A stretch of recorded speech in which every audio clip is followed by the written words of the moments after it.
Hi everybody, Patrick S. Tomlinson again. I know I said I was only going to be doing these things about once a week, but we had some pretty big news come through today. So I'm coming to you from a remote location here in my beautiful downtown office in Milwaukee, Wisconsin. The big news today, of course, is Paul Manafort's trial started. Or actually, I should say Paul Manafort's first trial started, because he's actually facing charges in two different jurisdictions, and there will be another trial starting for him not long after this one.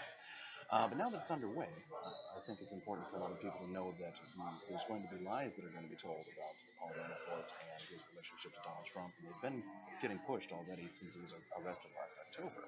A lot of people in Trump's circle and his supporters online like to make the case that the charges he's facing have nothing to do with Donald Trump or the campaign. And this is, of course, completely false.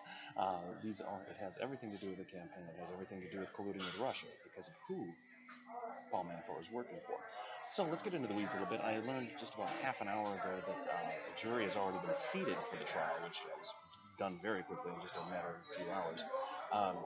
The charges that Paul Manafort faces are related to tax evasion, money laundering, and failure to register as a foreign agent under the Foreign Agent Registration Act. It's true that the specific instances of these crimes actually predate Manafort's addition to Trump's campaign, dating back to 2005, 2006 or so. But it's what he was doing and who he was doing it for that leads right back to Trump Russia.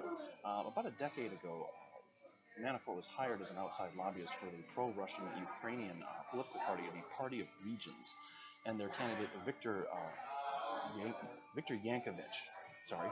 Yankovich had been turned back from power by the Orange Revolution the year before. You may remember that little uprising.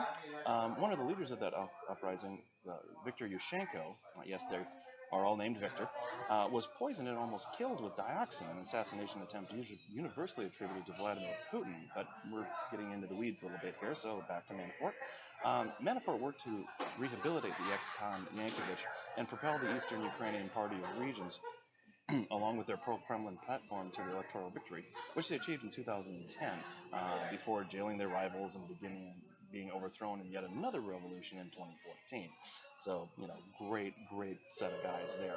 For his efforts, however, to try and lead to that electoral victory, Manafort was paid $12.7 million in off-the-books money by the Party of Regions, income he neglected to report to the IRS because he, A, didn't feel like paying taxes, and B, didn't feel like registering as an agent of foreign influence.